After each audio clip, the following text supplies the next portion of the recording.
सुन्नी बरेली वाले हैं, हम सुन्नी बरेली वाले हैं, हम सुन्नी बरेली वाले। जुल्फे है ये सब संवर जाए, समाज को अच्छी दिशा देने के लिए नबी आए, समाज को तालीम याफ्ता बनाने के लिए नबी आए, लोगों को अंधेरे से निकाल कर उजाले में नई जिंदगी देने के लिए मुस्तफा जाने रहमत तशरीफ लाए। आमिना के लाल ने ऐलान किया, मुसलमान हो तुमने इस्लाम कबूल किया है तो तेरे लिए तालीम फर्ज है। याद रखिएगा, बात जब नमाज की आती है तो इस्लाम ने कहा 7 साल का हो जाए तो नमाज पढ़ना सिखलाओ, 10 साल का हो जाए तो मार कर पढ़ाओ, बालिग हो जाए तब नमाज फर्ज है, तब रोजा फर्ज है, साहबे निसाब हो तब हज, उसके ऊपर ज़कात फर्ज है, साहबे इस्तिताअत हो तो हज फर्ज है। लेकिन बात जब इल्म की आई तो मुस्तफा जाने रहमत ने कहा उतलुबुल इल्मा मिनल महद इलल लहद, इल्म हासिल करने के लिए 7 साल इंतजार करने की जरूरत नहीं है, 10 साल इंतजार करने की जरूरत नहीं है, 3 साल इंतजार करने की जरूरत नहीं है। या रसूल अल्लाह, एक इंसान बच्चा कब पढ़ने के लायक हो जाता है? तो नबी ने कहा माँ की गोद से लेकर कब्र की गोद तक हर इंसान के लिए तालीम हासिल करना जरूरी है। अब साहब इल्म हासिल करने की उम्र जो इस्लाम ने कहा, आमिना के लाल ने कहा माँ की गोद से ही तू पढ़ना शुरू कर दे। लेकिन आओ मैं आपसे पूछना चाहता हूँ, क्या सिर्फ ये नबी का दावा है या किसी मुसलमान ने ऐसा करके भी दिखाया है? इसलिए दावा करना आसान है, दलील पेश करना ये बड़ा मुश्किल काम है। इसलिए कि आज पूरी दुनिया कहती है 3 साल की जब उम्र हो जाए तो बच्चे पढ़ने के लायक होते हैं, मगर इस्लाम कहता है किसने कहा बच्चे 3 साल के बाद पढ़ने के लायक होते हैं? बच्चे तो माँ के पेट से ही पढ़ना शुरू कर देते हैं, बच्चे तो माँ की गोद से पढ़ना शुरू कर देते हैं। फर्क ये है, जब पढ़ने के लायक होते हैं तो किताबें देखकर पढ़ते हैं, और जब पेट में होते हैं तो माँ का किरदार देखकर पढ़ते हैं, जब गोद में होते हैं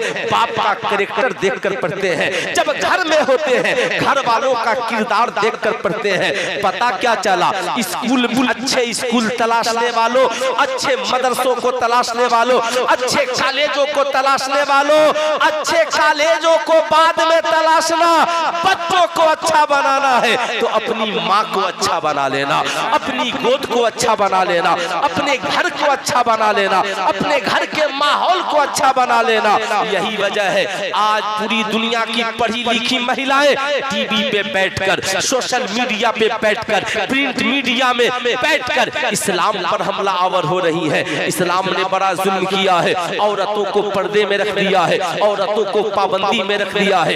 एक महिला जहाँ रहे वहाँ नौकरानी की जिंदगी गुजारती है। मियाँ इस्लाम ने तो बड़ा जुल्म कर दिया है। इस्लाम कहता है बेटी है तो बाप की खिदमत करे, बेटी है तो माँ की खिदमत करे, बीवी बनने के बाद शौहर की खिदमत करे, माँ बनने के बाद बच्चों की खिदमत करे। तो एक औरत को पूरी जिंदगी इस्लाम ने नौकरानी बना दिया है। मैं कहना चाहूंगा इस याद रखना, ऐ मेरी भारत की महिलाओं या मेरी बहनों, याद रखना ये जो तुम्हारे जहन में गलत फहमी है, जमाने ने तुझे नौकर बना दिया, ये नौकर नहीं, अल्लाह ने तुझे खूबियों वाला बनाया है। सुनो, 2-4 रोटियां बनाकर बाप को खिला देने से कोई बेटी नौकरानी नहीं होती, बल्कि बेटी बाप के जिंदगी के लिए रहमत होती है, बेटी बाप के दिलों का करार होती है, बेटी बाप के दिल के लिए सुकून होती है। 2-4 वक्त के खाना बनाकर शौहर को खिला देने से कोई बीवी नौकरानी नहीं होती, बल्कि उसके दिल की महारानी होती है, महलों की रानी होती है। इस्लाम ने ये सिस्टम और निजाम दिया है। साहब बच्ची अगर कोई माँ बच्चों को परवरिश के लिए खिला पिला दे तो साहिबो इसमें माँ नौकरानी नहीं होती। तुमने इस्लाम के एक रुख को देखा है, इस्लाम के दूसरे रुख। तकबीर, नारे रिसालत, तामीर मिल्लत कॉन्फ्रेंस, मसलक के आला हजरत आमद अल्लामा मुश्ताक अहमद बुरहानी। नारे तकबीर, नारे रिसालत। माशाअल्लाह माशाअल्लाह। हमारी जमात के अजीम आलिम दीन उस्ताजुल उलमा हजरत अल्लामा मुश्ताक अहमद बुरहानी साहब किबला की आमद हुई। अच्छा, आप लोग की तवज्जो है ना मेरी तरफ? अरे बोलिए, आप लोग कहीं पीछे आ दाएं बाएं नहीं ना देख रहे हैं कि हम ही लोग सुनने वाले हैं, दूसरा सुनने वाला नहीं है। जब बात ऐसी हो ना तो हजरत बिलाल को याद कर लीजिएगा। रात की तन्हाई है, तबलीग करने वाले मुस्तफा है, सुनने वाले हजरत बिलाल है। सुभान अल्लाह सुभान अल्लाह। असल में होता क्या है, जैसे देखिएगा, बुरा ना मानिएगा मेरी बात को, जिस औलाद को खानदानी विरासत में जमीन मिल जाए तो फिर उस जमीन की अहमियत नहीं समझता, उसे बेच देता है। जिसे विरासत में बहुत प्रॉपर्टी मिल जाए ना तो प्रॉपर्टी की अहमियत नहीं समझता, उसे बेच देता, इसलिए कि बाप दादा ने कमाई थी। लेकिन जो इंसान मेहनत से कमाकर कुछ खरीदता है, फिर उसके पास जाओ, क्या तुम गाड़ी बेचोगे? अरे मौलाना बड़ी मेहनत से खरीदी है, बेचने के लिए नहीं खरीदी है। ऐसे ही साहब, हमें इस्लाम विरासत में मिला, बुरा न मानिएगा। बाप दादा मुसलमान थे, खानदान मुसलमान था, हम मुसलमान के घर में पैदा हुए, इस्लाम विरासत में मिला, इसलिए आज इन औलादों को इस्लाम की अहमियत नहीं मालूम है। आज हमारी बेटियों को इस्लाम की अहमियत नहीं मालूम है, आज हमारे बच्चों को इस्लाम की अहमियत नहीं मालूम है। इसलिए हम गैर इस्लामी जिंदगी जीने में फख्र महसूस करते हैं। मगर उस बिलाल से पूछो जिन्हें बनी उमैया बहुत सताता था और कहता था बिलाल इस्लाम छोड़ दे, कहा अरे बड़ी मुश्किल से इस्लाम मिला है, जान तो बिलाल दे सकता है मगर नबी का दिया हुआ ईमान नहीं दे सकता, ईमान नहीं दे सकता है। साहब याद रखिएगा, इसलिए मैं कहना चाहूंगा, ये मत समझो कि तुम्हें खानदान विरासत में इस्लाम मिला तो हम इस्लाम पे चले न चले। आओ जरा सा गौर से मेरी बात को सुनना, या तो आप मुझ तक पहुंच जाए या मैं आप तक पहुंच जाऊं। अगर दिन में सुभान अल्लाह कहना नाजायज नहीं हो, गुनाह नहीं हो, सवाब का काम समझते हैं, कलेमताने हबीबताने अलर रहमान, खफीफताने अलल लिसान, सकीलताने फिल मीज़ान। इसकी रावी की भी जिंदगी को मैं आज बताऊंगा, ये मेरी तकरीर का एक हिस्सा है। जरा एक बार दोनों हाथों को उठाकर बोल दें या रसूल अल्लाह, है ना? जरा और प्यार से बोल दें या रसूल अल्लाह, और एक बार जरा बोल दें या हबीब अल्लाह। बस थोड़ी सी आप हजरात की तवज्जो हो जाए। माओ बहनों को हाथ नहीं उठाना है, आप सिर्फ सुन लीजिए, जाकर अपनी बहू को सुनाइएगा, अपनी बेटी को सुनाइएगा।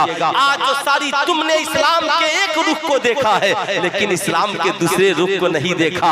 एक वक्त था बेटियों को जिंदा दफनाया जाता था, एक वक्त था जब बहनों की कोई इज्जत नहीं थी, एक वक्त था कि औरत सिर्फ जिनसी ख्वाहिशात का जरिया थी और उसे बीवी का दर्जा नहीं मिला था। एक वक्त था बेटा अपनी माँ को नौकरानी बना कर रख लेता था। इस गंदे माहौल और जुल्म और सितम की वादी से नबी ने तुझे निकाला और निकाल कर कहा, ऐ लोगों कहाँ दुनिया के पास जा रहे हो? अगर दुनिया की दामन में ये बेटियां निकल कर चली गई तो ये उन्हें air hostess, call girls, model girls, साहब न जाने क्या क्या सेल्स गर्ल्स बना देंगे। मगर इस्लाम ने कहा मेरे दामन में आ। अगर बेटी है तो नबी ने बाप के लिए रहमत बना दिया है, बहन है तो भाई के लिए प्यार बना दिया है, बीवी है तो शौहर के लिए मोहब्बत बना दिया है, और माँ है तो नबी ने उसके कदमों में जन्नत बिछा दी। सुभान अल्लाह सुभान अल्लाह। और तुम पर मेरे आका की इनायत न सही, नजदियों कलमा पढ़ाने का भी एहसान गया। साहिबों याद रखिएगा, खूब गौर से सुनिएगा, आज जानने की जरूरत है। ये जितनी महिलाएं आज जो इस्लाम पर हमलावर है, उससे बस पूछिए हिंदू बेटियों से, आपको लक्ष्मी किसने बनाया? किसने बनाया? नबी ने बनाया। आज क्रिश्चियन अपनी बेटियों को गॉड गिफ्ट कहते हैं, ये किसने बनाया? औरतों के सम्मान में सबसे पहले कुरान में मुकम्मल एक सूरत नाजिल हुई। औरतों के सम्मान की बात किसने की? महिलाओं की नारी उत्थान और महिलाओं के सम्मान की बात किसने की? जब आप उठाएंगे तो आपको मिलेगा कुरान ने किया है। ये सारी दुनिया की महिलाएं जो आज इस्लाम को चैलेंज करते फिर रही हैं, मेरा उन्हें चैलेंज है, अगर आपके अंदर भी दम है तो आप एक काम कीजिए, मुकाबला बाद में कीजिएगा।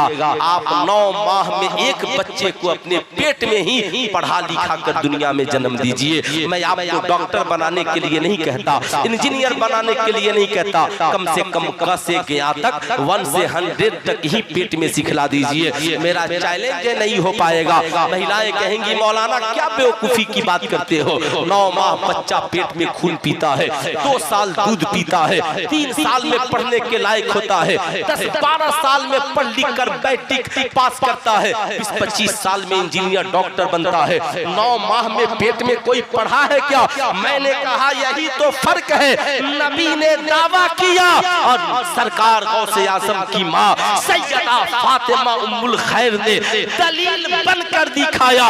सरकार बड़े पीर दस्तगीर को गौसे आज़म की माँ सैयदा फातिमा उम्मुल खैर ने जन्म बाद में दिया, पेट में ही 18 पारा का हाफिज़े कुरान बना दिया। नारे तकबीर, नारे रिसालत, तामीर मिल्लत कॉन्फ्रेंस, फैजान सरकार 11वीं शरीफ।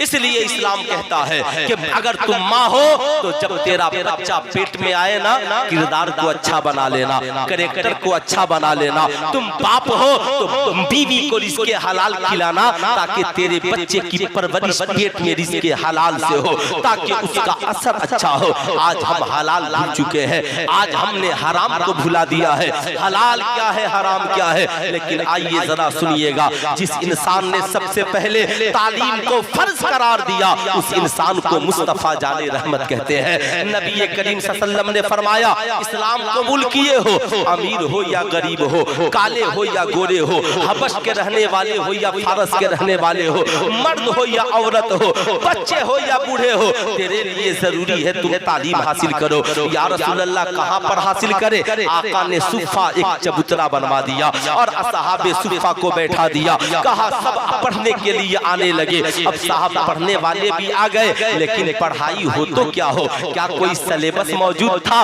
क्या कोई किताब मौजूद थी? ईमानदारी से बताइएगा, अभी तो पूरा कुरान भी नहीं उतरा था, अभी तो हदीस की कोई किताब भी नहीं थी। न बुखारी है, न तिरमिजी है, न मुस्लिम है, न नसई है, न इब्ने माजा है, न कोई सिलेबस है, न तफसीर की बात है, न हदीस की बात है, न फिकह की बात है।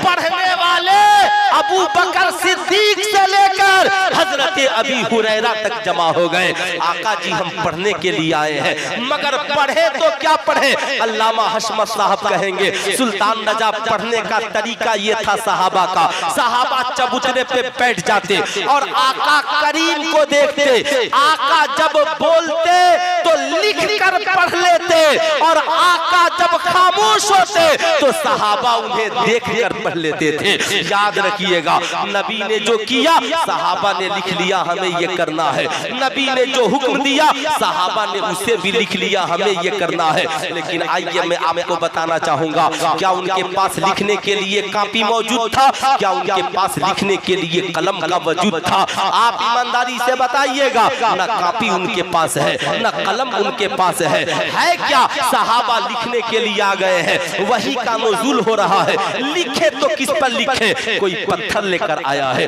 कोई खजूर की छाल लेकर आया है, कोई चमड़ा लेकर आया है। आलम यह है, ये जो पढ़ने वाले तालिबे इल्म जमा हुए हैं उनके पास खाने के लिए खाना भी नहीं है, पहनने के लिए बेहतरीन कपड़ा भी नहीं है। सबसे ज्यादा जिस सहाबी रसूल से हदीस मरवी है उन्हें हजरत अबी हुरैरा कहते हैं। हजरत अबी हुरैरा अपनी गुर्बती की दास्तान सुनाते हैं, कहते हैं जब मैं पढ़ने के लिए गया तो हमारे पास खाना मौजूद न होता। महीनों महीनों हम बगैर खाए पिए आका से पढ़ते रहते। सुभान अल्लाह। कितने दिन साहब, कितने दिन? महीनों महीनों। मेरी कौम के शहजादों, आज तो मदरसों में बड़ा VIP इंतजाम है। पहले तो नाश्ता भी नहीं था, अब तो नाश्ता भी है, दोपहर में खाना भी है, रात को बेहतरीन इंतजाम भी है। फिर भी तेरी तबीयत मदरसे में नहीं लगती, फिर भी तुम मदरसे से भागना चाहता है। लेकिन जरा उनकी जिंदगी देखो। हजरत अबी हुरैरा कहते हम आका के पास पढ़ते रहते, दिन भर में जब भूख लगती खाना न मिलता तो आका को देख लेते हम लोग तो प्यास बुझ जाती थी,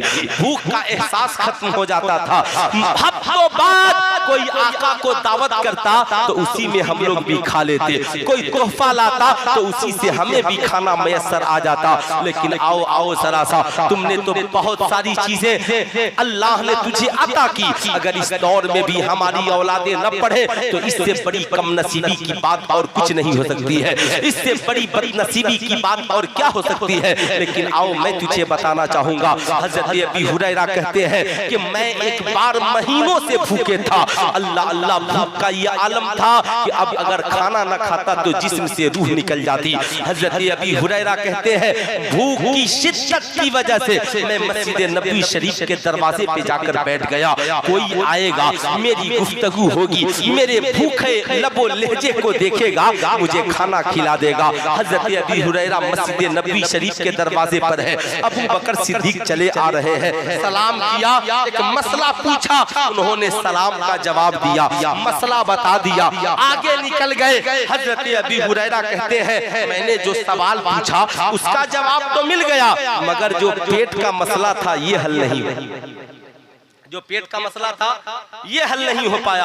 हजरत अबी हुरैरा बहुत परेशान हुए। कहते इतने में हजरत उमर फारूक आ गए, मैंने उन्हें भी सलाम किया, कुरान की एक आयत पूछी, वो भी जवाब देकर चले गए। मेरा सवाल का जवाब तो मिल जाता, मगर पेट का जो मसला था वो हल नहीं हो पाया। इतने में कौनैन के ताजदार मुस्तफा जाने रहमत सल्लल्लाहु अलैहि वसल्लम तशरीफ लाते हैं। ऐ मेरी कौम के नौजवानों, ये इस्लाम की गुरबती की दास्तान है।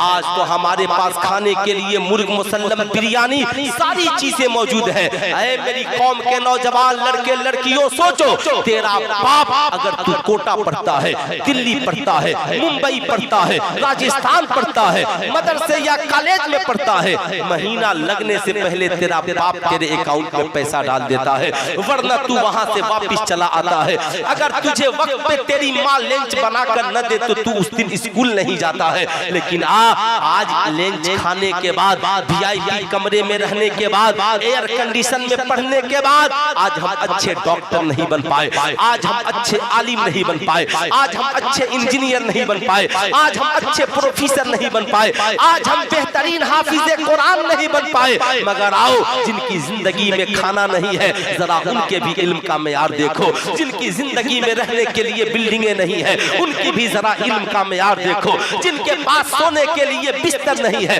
जरा उनके भी इल्म का मेयार देखो। हजरत अबी हुरैरा कहते हैं जब आका आए तो मैं खुश हो गया, मैंने सलाम किया, कहा आका जी एक सवाल पूछूं? तो आका ने मेरी कलाई थामी, कहा अबी हुरैरा सवाल का जवाब लोगे या जो तेरे भूख का मसला है उसे हल कर दिया जाए? कहा या रसूल अल्लाह, या रसूल अल्लाह आप वो हैं जो हमारे दिलों के भेद को भी जानते हैं। तभी तो मेरे इमाम ने कहा और कोई गैब क्या, तुमसे नेहा हो भला जब न खुदा ही छिपा, तुम पे करोड़ों दरूद। आका ने कलाई थामी, अबी हुरैरा एक महीना से तुम भूखे हो तो तेरा पैगंबर भी एक महीना से भूखे हैं, तेरे साथी भी भूखे हैं। आज चलो भूख मिटाते हैं, जाओ हर पता करो कहीं से तोहफे में कुछ आया। कहा सुनना गौर से, तोहफे में कुछ आना है। आज फास्ट फूड और जाकर के बाप की कमाई हुई दौलत से एंजॉय करने वालों, गर्लफ्रेंड के साथ अय्याशियां करने वालों, तुमने कभी जिंदगी में ये नहीं सोचा कि तेरे बाप की कमाई जो तुम धज्जियां उड़ा रहे हो, खानदान की इज्जत की जो नीलामी कर रहे हो, इस्लाम इसलिए नहीं मिला, इस्लाम तो तुझे जिंदगी संवारने के लिए मिला, संवारने के लिए मिला है। याद रखिएगा साहिबों, ये कौन है? मुस्तफा जाने रहमत सल्लल्लाहु अलैहि वसल्लम ने कलाई थामी, कहा फिक्र न कर जा। हजरत अबी हुरैरा कहते हैं घर गया तो एक प्याला दूध कहीं से तोहफे में आया था, मैंने उसे लिया और पहुंच गया आका की बारगाह में। आका जी एक प्याला दूध है। हजरत अबी हुरैरा बहुत खुश हुए, कहा चलो एक प्याले दूध से अब भूख खत्म हो जाएगी। नबी करीम सल्लल्लाहु अलैहि वसल्लम ने फरमाया अबी हुरैरा ये मुनासिब नहीं होगा, मैं खा लूं तुम खा लो, फिर सहाबे सुफ़ा जाओ जितने सहाबा बैठे हैं सबको बोला कर लाओ। अबी हुरैरा कहते हैं दूध तो एक ही प्याला था, लेकिन पीने वाले मेरे अलावा 69 थे। मैं गया, कहा चलो साथियों मुबारक हो, आज आका ने तुझे दूध पीने के लिए बुलाया है, आका करीम ने तुझे दूध की दावत की है। सुनो एक ही प्याला दूध है, आज ये बरकत उस खानकाह की है, दुनिया की सबसे बड़ी और पहली खानकाह है ये, जहाँ पर एक ही प्याला दूध है। मोरी मुरीद भी पी रहा है, पीर भी उसी प्याले से पी रहा है। आओ जरा सा देखो, आका करीम फरमाते अबी हुरैरा सबको सब में बैठाओ, एक तरफ से दूध पिलाना शुरू करो। हजरत अबी हुरैरा एक प्याला दूध है पिलाना शुरू करते हैं, कहते हैं एक को पिलाया, जब पी लेते तो मैं दूध को भी देखता और उनको भी देखता। कहा और पिएंगे? पीने वाला कहता भूख मिट गई तो मैं दूध को देखता, कहीं दूध तो कम नहीं हुआ। मैंने उन 70 सहाबा को पिला दिया, मगर पीने वाले तो क्यों, पीने वालों की प्यास भी मिट गई, भूख भी खत्म हो गई, मगर जितना दूध मैं नबी के घर से लेकर आया था उतना दूध प्याले में अब भी मौजूद था, अब भी मौजूद था। फिर मैं आका करीम की बारगाह में पहुंचा, आका ने कहा अबी हुरैरा अब तुम पियो। मैंने पीना शुरू कर दिया, मैंने जब लब को हटाया आका ने कहा और पियो, मैंने और पिया, फिर लब को हटाया आका ने कहा और पियो, मैंने और पी ली, आका ने लब को हटाया आका ने कहा और पियो। मैंने कहा आका जी अब तो पेट में एक कतरे की जगह भी बाकी नहीं है। आका मुस्कुराते हैं और कहते हैं अबी हुरैरा पता कर लो और कोई बाकी तो नहीं है। इसका नक्शा मेरे इमाम ने यूं खींचा, कहिए जनाबे अबू हुरैरा कैसा था वो जामे शीर जिसने 72 साहिबों के दूध से मुंह फिर गया, जिससे 72 साहिबों का दूध से मुंह फिर गया। अब जरा गौर से सुनिएगा, जब सबने पी लिया, 70 सहाबा ने पी लिया, तो आज तक आपने ऐसा पीर देखा है जिसने मुरीदों के पिए हुए दूध को बाद में पिया हो? ऐसा आपने इमाम देखा है जिसने मुक्तदियों के जूठे को लब से लगाया हो? ऐसा भी पेशवा आपने देखा है जिसने अपने मानने वालों के जूठे को लबों से लगाया हो? हाँ हाँ, ऐसा पेशवा दुनिया में सिर्फ एक गुजरा है और वो मुस्तफा जाने रहमत सल्लल्लाहु अलैहि वसल्लम की जात है। नबी ने 70 सहाबा के पिए हुए दूध के प्याले को उठाया और अपने लबों से लगाकर दूध पीना शुरू कर दिया। कहा इस्लाम इसी तकब्बुर को मिटाने के लिए आया है। इस्लाम बैकवर्ड फॉरवर्ड की बात नहीं करता, इस्लाम ऊंच नीच की बात नहीं करता, इस्लाम अमीरी गरीबी की बात नहीं करता। इस्लाम बात करता है तो मोहब्बत की बात करता है, इस्लाम बात करता है शराफत की बात करता है, इस्लाम बात करता है मेयार की बात करता है। इस्लाम कहता है भूखा मुरीद है तो पीर का फरीजा है पहले मुरीद का पेट भर दे, इंशाअल्लाह फिर पीर का भी पेट भर जाएगा।